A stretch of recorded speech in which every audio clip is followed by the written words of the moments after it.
This is my child. My child is in trouble. I immediately am on point to solve the problem and help them. No matter where, no matter what, no matter when. So I have a question for fathers, for all the dads out there. And I want you to think carefully before you answer this question, and answer it in your head and in your heart. But answer this question. Are you a first call dad? I'll repeat that. Are you a first call dad? Now, those of you that are, you'll know exactly what I'm talking about. I'm Roy Arthur. This is Unbelievable Reality Podcast, and I want to talk a little bit today about being a first call dad and what that means, and what that means about you, and what that means about your relationship with your children, and what that will mean if you have small children now as they grow up. I'm going to probably intersperse this with a few personal stories that I think will add a little veracity. But I can say honestly that of all the things that I have done for my children, all the things that have proven the strength of the relationship that I have with my children is the fact that whenever there is a life decision, a crisis, a tragedy, a loss, or just outright confusion, I'm their first call. And I cannot tell you how proud I am to be that, and how hard I worked for that honor. Being the first call for your kids. And this doesn't mean just when they're in high school, when they're out at a party, it's 2:00 in the morning, their friends have had too much, somebody's about to get behind the wheel and they're scared shitless and they need somebody to come and get them, and they call you. It's not just about that, but it is about that. If you're a dad, think about this. Think about what that says about your relationship with your child. If your kid trusts you enough to call you, to make a decision, to not get in that car, to not do those drugs, to not follow those kids, to call his dad or her dad and say, "Dad, I'm in trouble. Will you come and get me?" I choke up, honestly, because a wave just came over me when I just said that, because I've been in that place more than once. More than once. Now, as I've shared in previous podcasts, I'm a father of 4. All the way down to the fact that I have a relatively newborn son, my 4th. I also have 3 almost completely grown children from first family. So when I talk about this kind of stuff, I know what the fuck I'm talking about because I've lived it. I've lived this, being the first call. And it's something that I'm so grateful they were able to do.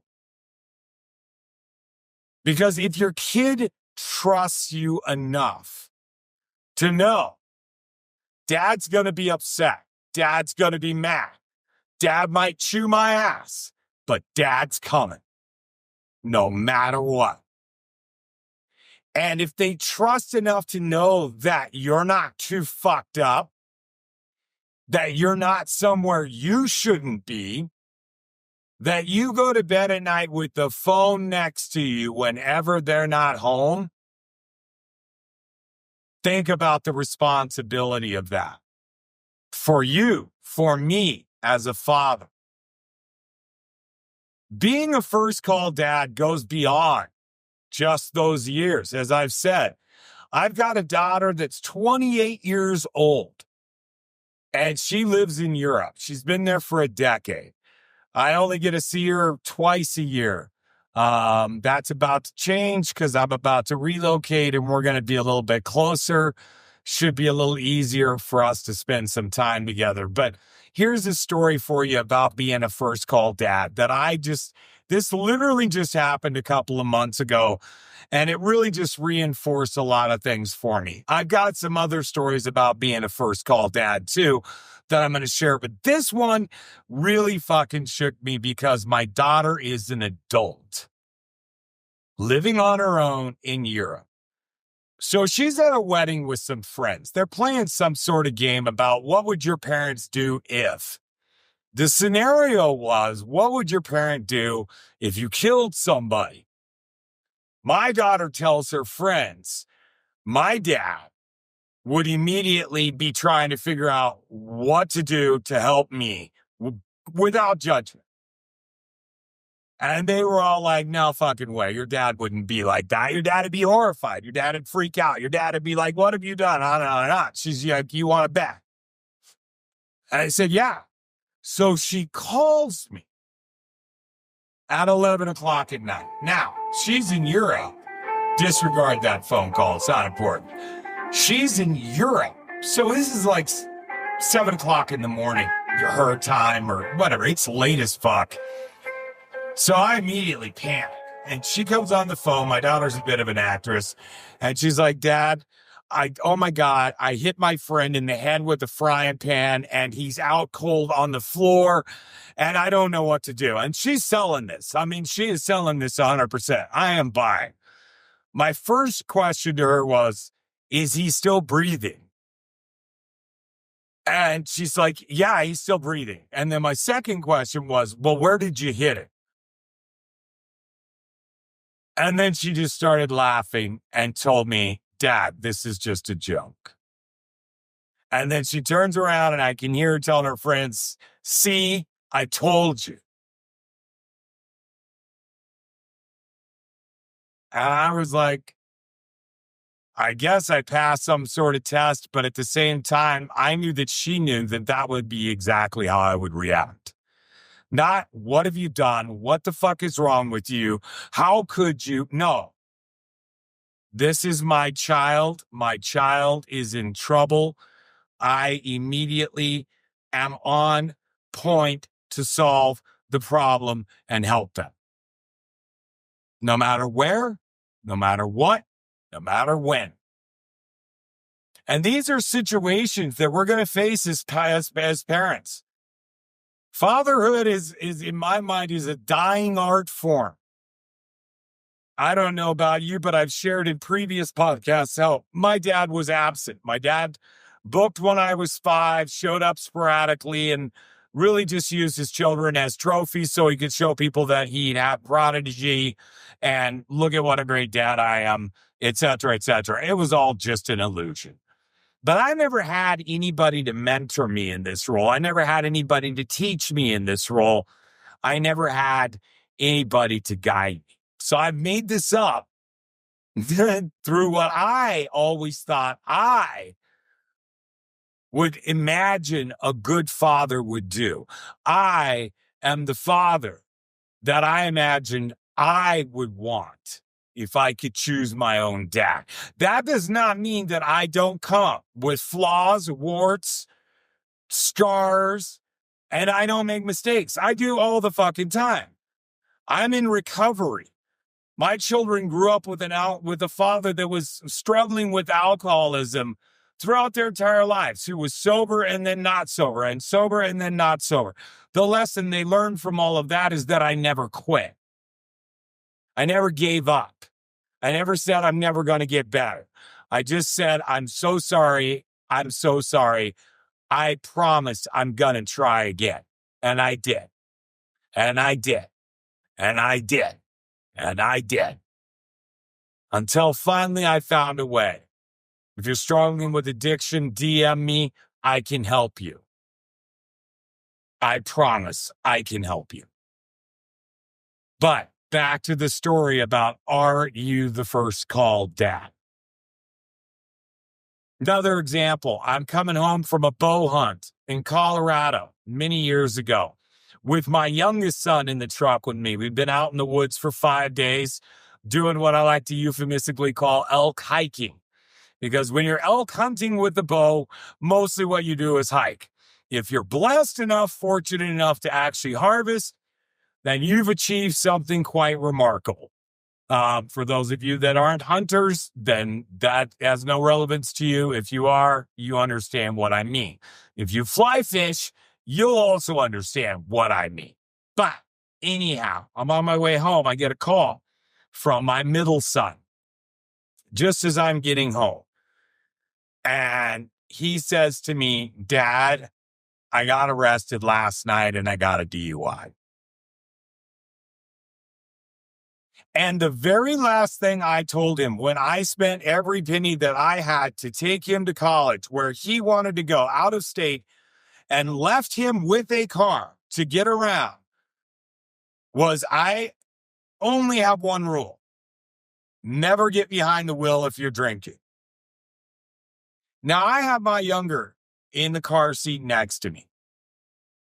My son is on speakerphone. What do? Because I'm his first call.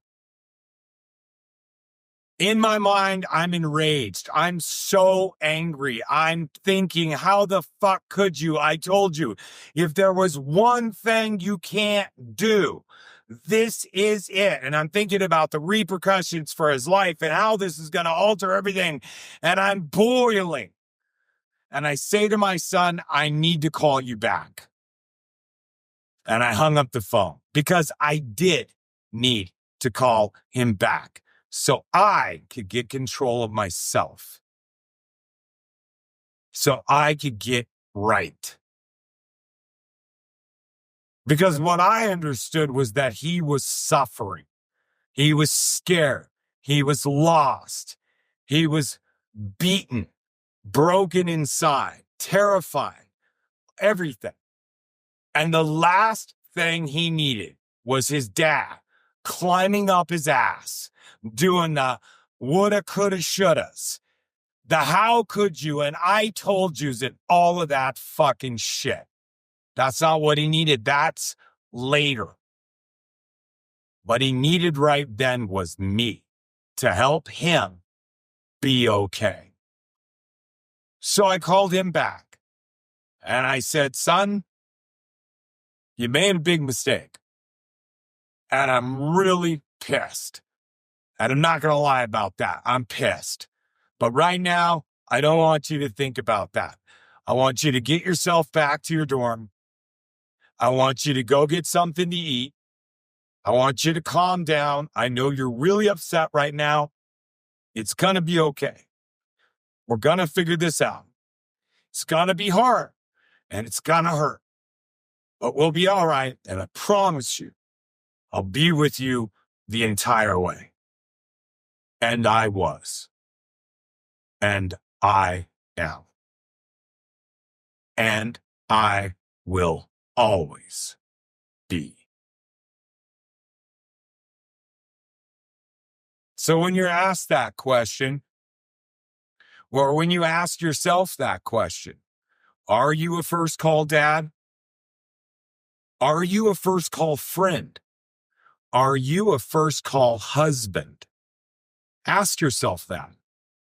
And if that call comes, then ask yourself, who are you when that moment comes? Because it will, if you're a parent. I guarantee it. It will come. How are you going to handle that? Are you going to handle it so that it fits your needs? Or are you going to put you aside and take care of your child first as your responsibility, as you are called to do as a father? We are here to lead, and we lead through example and our actions. You want to have good kids? Be a good fucking parent. You want to have kids that have empathy? Be fucking empathetic. You want good listeners? Be a good fucking listener. This shit is common sense that we should all know, and yet we don't.